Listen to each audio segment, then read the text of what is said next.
Olá, seja muito bem-vindo a esse vídeo. Hoje eu vou falar um pouco sobre a minha história com endometriose, a minha história pessoal como paciente, não como nutricionista. Para você que chegou aqui, eu sou Nara Parente, nutricionista especializada na área de saúde da mulher e por isso eu desenvolvi esse canal para compartilhar conteúdos sobre esta temática, mas principalmente sobre endometriose, que é a minha principal área de atuação. E aí, fica aqui com a gente, já curte, já segue para eu alcançar meus primeiros 50 inscritos aí para conseguir fazer transmissões ao vivo. Mas muito obrigada aos seguidores até aqui, vou continuar produzindo conteúdo para vocês. E aí, contando a minha história, né? Eu sou uma paciente 1,10 e tenho endometriose e eu descobri isso quando eu já atendia pacientes com endometriose. Então, tudo começou por volta de 2015. Eu estava atendendo uma paciente e ela foi me relatando de forma mais detalhada como que era a dor dela, a dor física mesmo. E aí, eu ouvindo aquela paciente, eu disse, nossa, isso é muito parecido com o que eu sinto. Então, eu sabia a endometriose na teoria, mas eu não sabia que o que eu sentia era exatamente a endometriose. E eu vinha realmente daquela história clássica da ginecologista dizer que a cólica era normal, de que já tinha feito todos os exames e que era tudo normal, que não tinha nada demais, que quando eu sentisse uma dor era só eu tomar um remédio. E aí eu fiquei com aquela inquietação, né? Depois de ouvir o relato da paciente, a médica continuava dizendo que era normal e agora o que é que eu vou fazer com isso? Decidi mudar de médica e marquei a consulta. Só que essa médica demorar muito para atender. Eu fiquei com aquilo na cabeça, né? Com certeza eu tenho e fui, né? Fiquei com aquela inquietação, então eu mesma fui fazer o exame que precisava ser feito. Então, para quem não sabe, o diagnóstico de endometriose, ele é feito por um exame específico, que é um mapeamento com preparo intestinal. E precisa ser um médico especializado nesse tipo de exame para ser feito o diagnóstico.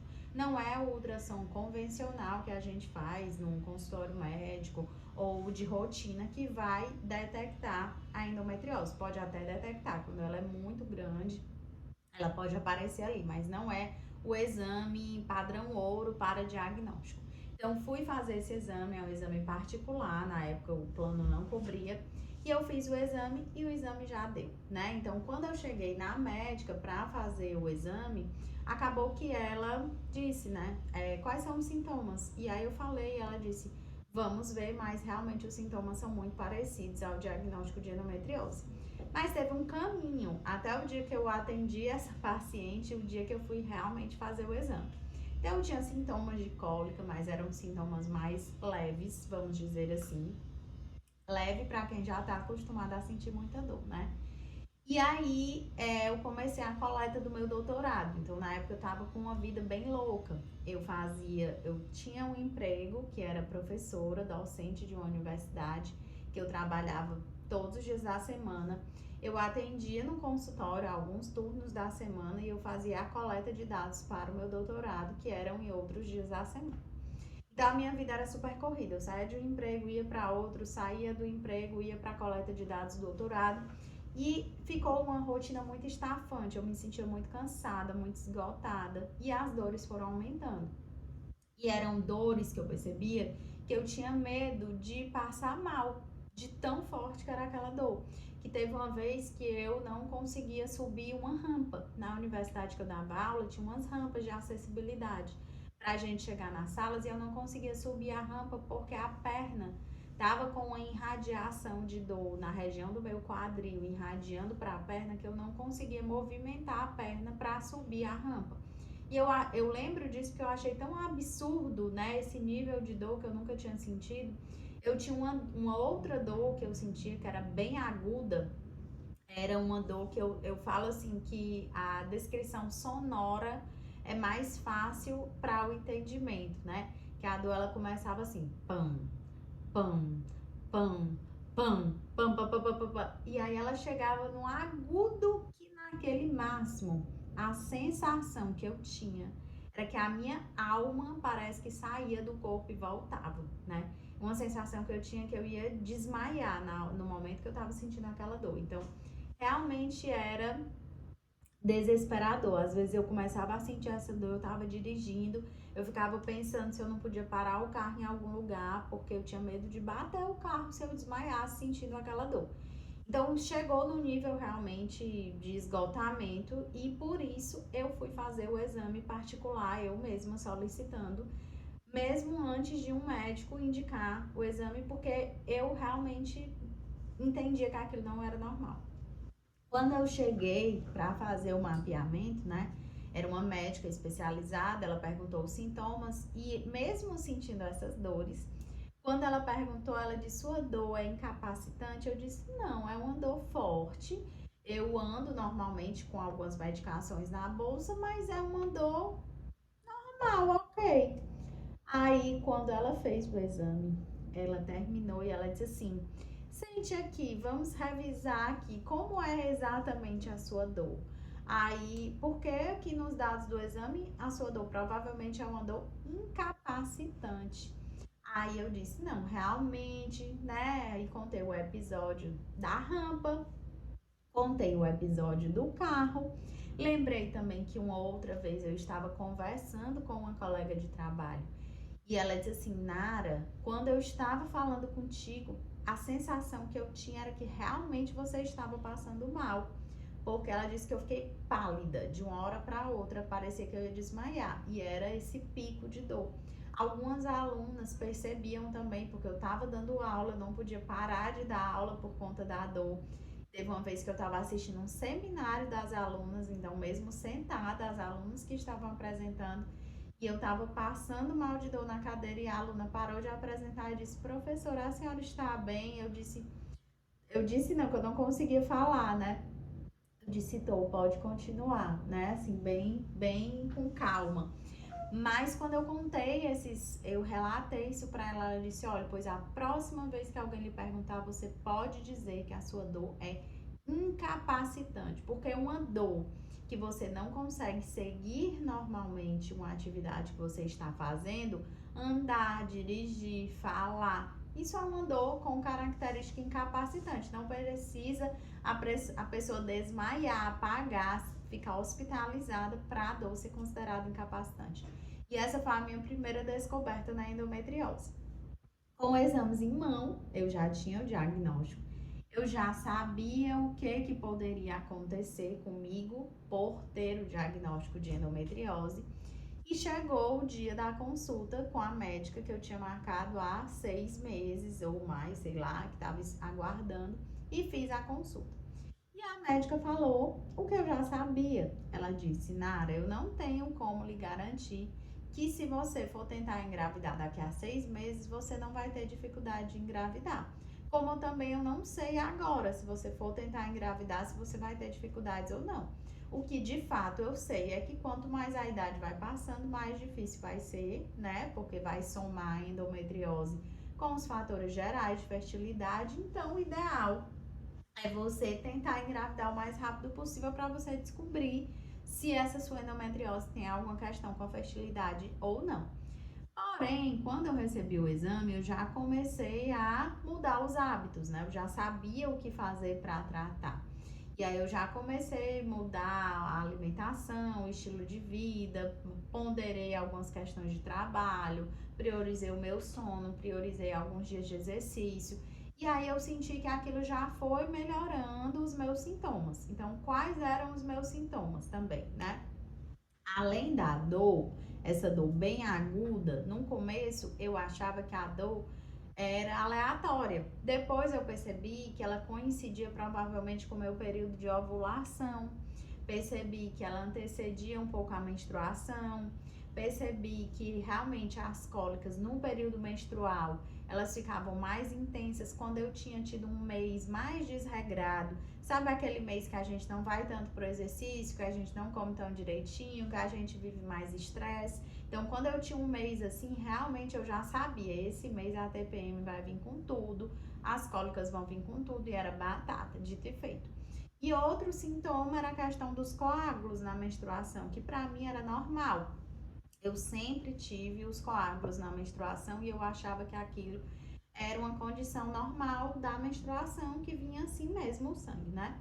E aí, quando eu comecei essa mudança, eu fui vendo que foi melhorando realmente. Então, eu não tinha mais tantas dores, eu parei de sentir mais essas dores agudas, eu comecei a ver que o meu ciclo, ele tava dando sinais mais claros, né? Então, eu tinha mais percepção de muco no período ali da ovulação, e aí eu já não tinha mais a dor cólica, mas eu sentia aquela dorzinha da ovulação. E aí eu percebi que a minha menstruação ficou realmente mais fluida, o sangue mais vivo e não o sangue com coágulos.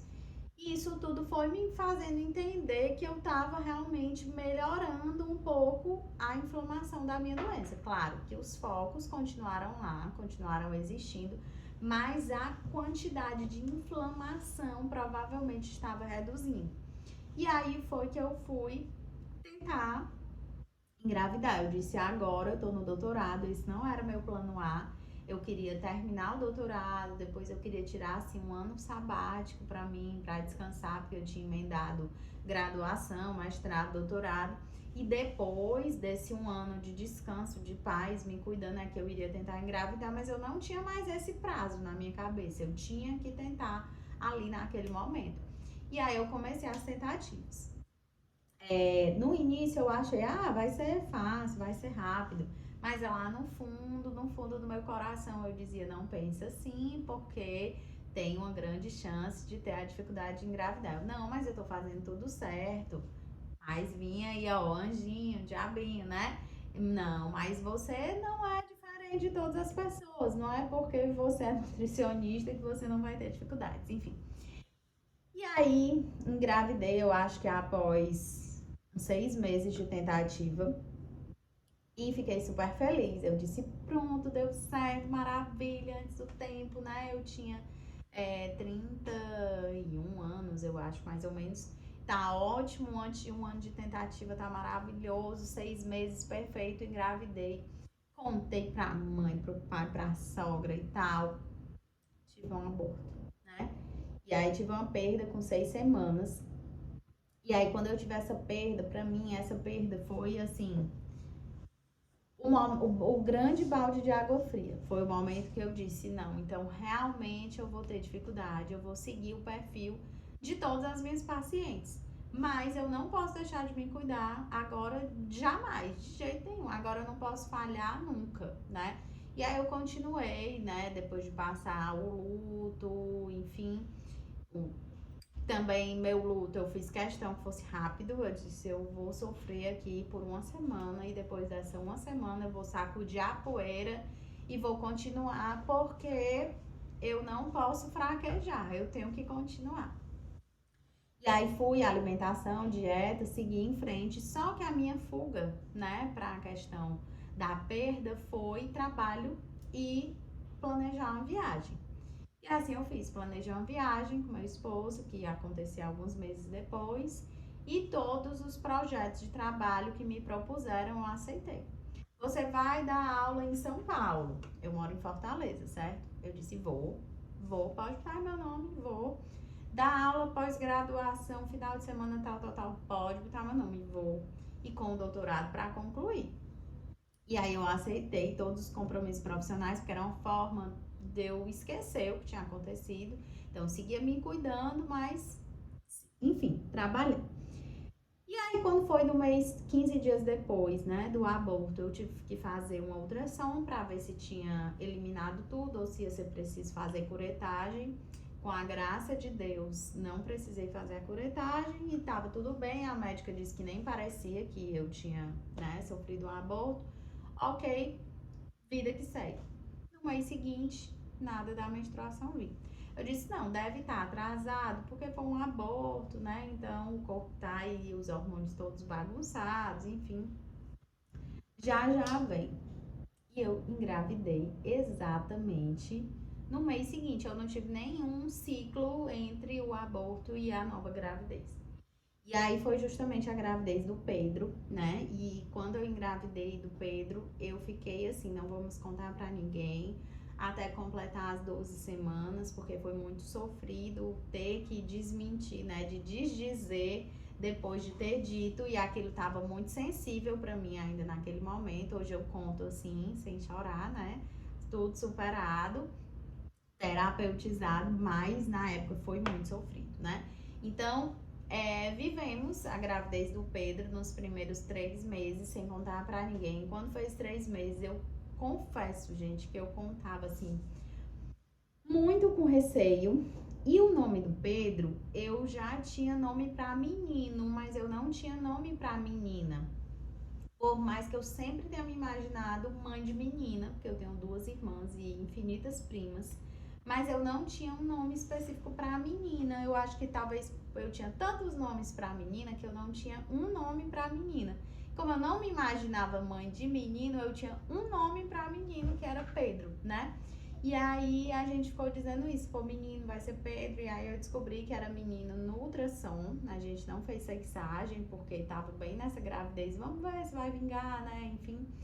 E aí quando a gente descobriu, eu disse, pronto, então é o Pedro, fui eu que escolhi o nome dele. E quando eu li o significado de Pedro, foi muito marcante, porque Pedro é pedra, né? É rocha, é sustentação, é base. E aí, quando eu li esse significado, aquilo veio muito fundo no meu coração como resposta de que aquela gravidez ele não ia me abandonar, porque ele era forte, ele era rocha, porque ele era o Pedro, né? Então eu já sabia que realmente não ia acontecer nada de mal e eu tive outra coisa muito especial que eu sonhei. Sonhei com o rosto dele, até maiorzinho do que ele tá hoje. Eu acho que no meu sonho ele tinha mais ou menos uns 8 anos de idade. Hoje, esse momento que eu estou gravando esse vídeo, o Pedro está com 6 anos, né? Então ele é maiorzinho do que ele é hoje no sonho. E eu via que ele estava bem, né? Era como se fosse uma forma dele dizer que eu ia ver, eu ia acompanhar ele até aquela idade e que eu ficasse tranquila que estava tudo certo.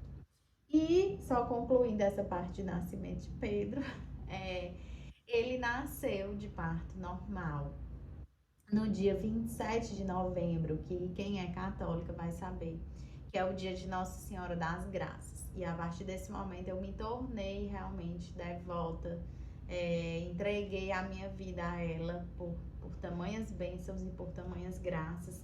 E hoje eu coloco, né, na conta da fé de que o aborto, na verdade, foi um reajuste de datas, porque eu precisava ter um filho nascendo no dia de Nossa Senhora das Graças. Como ele tinha ficado 10 meses, mais de 10 meses na minha barriga, né, teve que ter esse reajuste aí para a gravidez real acontecer e nascer nesse dia. Mas aí, agora, grávida com endometriose, também tinha outros receios, né? A questão da inflamação, como é que ia ser, se impactar no desenvolvimento da gravidez, no bebê. E eu tentei fazer tudo o mais certinho possível. Fazia exercício, mantinha a alimentação direitinho, tomei água. E aí foi tudo bem, realmente mantive uma boa disposição durante a gravidez, teve um bom desenvolvimento. E no pós-parto eu também sabia que quanto mais eu amamentasse, melhor, porque o momento que você está gestante, o momento que você está amamentando, os hormônios que estão prioritários não é o estrógeno, que é o hormônio que piora a endometriose. Então eu sabia que quanto mais tempo eu amamentasse, também melhor. E aí consegui amamentar o Pedro até os 8 meses dele, foi ele mesmo que deixou de mamar. E isso foi muito benéfico, né? Mas eu tinha um receio realmente da volta das dores, então sempre tentei manter a rotina de exercício, a alimentação. Quem viveu sabe que não é fácil, né? Quem já tentou manter uma rotina de treino, de alimentação, mesmo quem não tem endometriose, sabe da dificuldade que é, realmente é um grande desafio, mas a gente tenta, né? E o importante é isso, é tentar e não desistir e manter é mais importante do que você fazer lindo uma semana e nada na outra semana, né? Então é a constância que vale muito mais do que a intensidade. E aí fui mantendo, né, nesse ritmo, nessa rotina. E realmente, depois da gravidez e com os cuidados, reduziu-se muito os meus sintomas de dor. Inclusive, eu achava que eu não tinha dores na relação. E depois de não sentir dores após o parto do Pedro, é que eu percebi que antes eu tinha.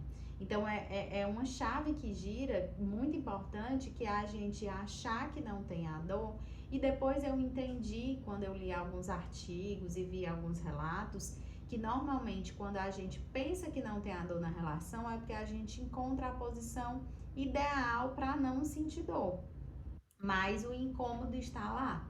E aí, quando você não tem mais aquela dor, quando você consegue tratar, é que você percebe o quanto que realmente era incômodo antes, mas você não relacionava porque aquele era o seu normal. Então, você imaginava que aquele era o normal para todo mundo, mas aquele era o seu normal de uma pessoa que vive com dor.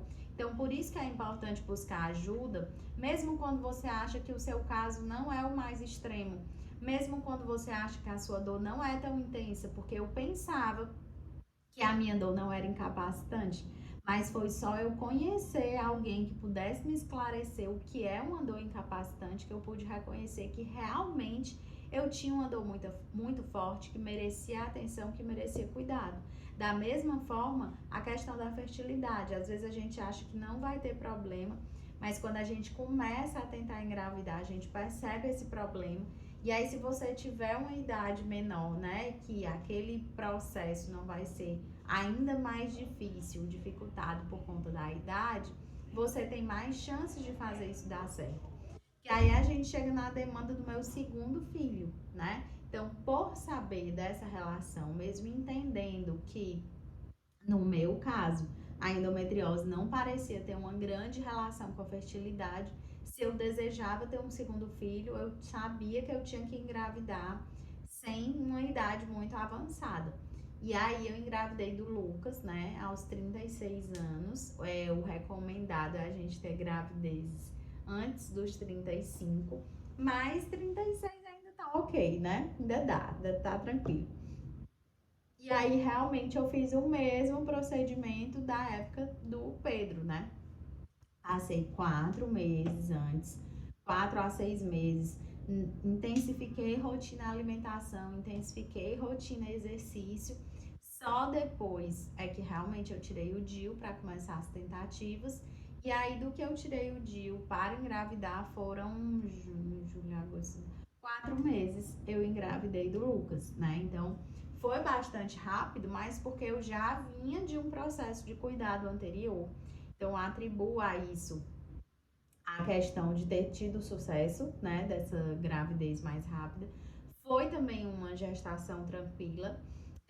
Eu tive um diabetes gestacional, mas em outro vídeo eu falo sobre isso, né? E aí eu entendo, falo para vocês porque eu entendo que isso aconteceu.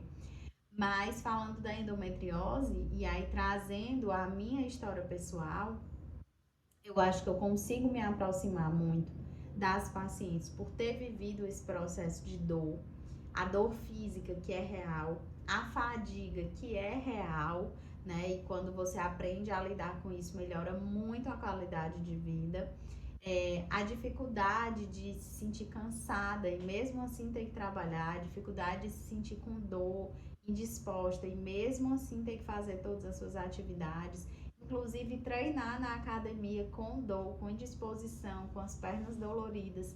Isso é realmente, né, a fadiga e isso é realmente um grande desafio, mas a sensação de vencer e de terminar o treino, de sair da academia com menos dor e aquela sensação de que eu me superei hoje e que isso vai me trazer um processo de cura, isso é impagável, né? Então eu falo muito para as pacientes que me perguntam se há cura para a endometriose. A gente não fala de uma cura fisiológica, porque ela é uma doença genética, ela é uma doença embrionária. Provavelmente quem tem endometriose já nasceu com endometriose, mas é possível uma cura clínica, que é o fato de você ter a doença e não necessariamente ter os sintomas da doença. Então a doença está lá, mas você não tem sintomas. Isso é maravilhoso.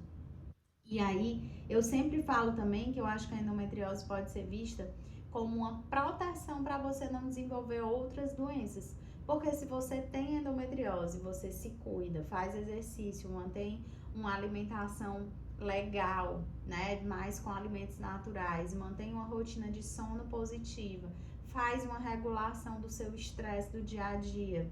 Isso vai te proteger para que você não desenvolva outras doenças. E aí você, além de ter a cura clínica, que é não sentir dores da endometriose, sejam dores físicas, emocionais, de fadiga, de infertilidade, né?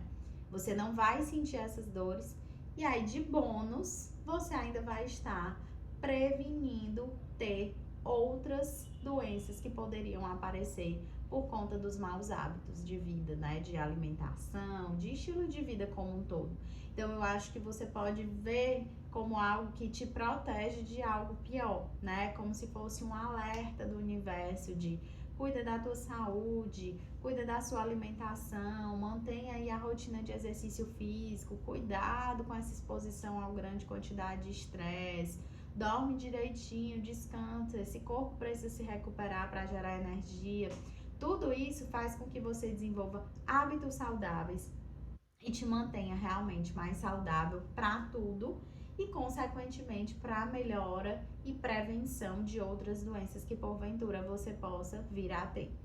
E aí eu entendo também as pacientes da infertilidade, que tantas eu atendo e ouço as histórias. Eu vivi um processo de perda, eu sei o quão doloroso é, né? O quão gera ansiedade você tá tentando gestar e você não saber se vai ter dificuldade ou não. Ou você tá na tentativa e todos os meses você ficar na expectativa se aquele positivo vai vir.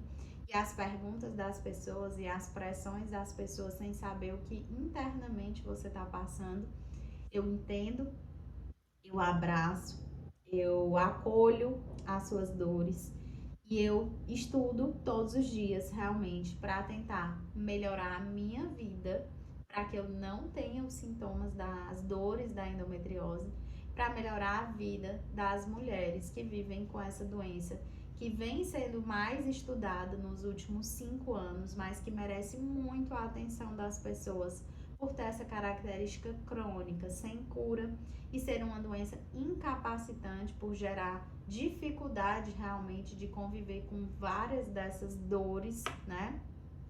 E ainda por cima, uma doença que tem uma matriz inflamatória, que pode ser aí um fator de risco para desenvolver outras doenças inflamatórias, como vem sendo falado nos últimos artigos, né? Então, claro que quando eu lembro disso, dá aquela mini preocupação interna, né, de que eu tenho que estar sempre vigilante a esse cuidado, mas eu tento ressignificar desta forma, de que na verdade ela é para mim um lembrete diário de que eu preciso me cuidar, de que eu preciso cuidar bem da minha saúde, de que eu preciso manter meus hábitos de vida saudável para que eu me mantenha saudável e além de não ter sintomas, não ter as dores da doença, eu possa realmente evitar outras doenças que poderiam vir a se desenvolver. Espero que vocês tenham gostado do meu relato. Muito obrigada quem ficou aqui até o final. Quem não curtiu, curte. Compartilhe esse conteúdo com quem mais você conhecer. Agradeço demais. Várias pessoas podem se beneficiar e saber que o cuidado pode mudar vidas. Muitas mulheres sentem dor e acham que é uma dor normal quando não é.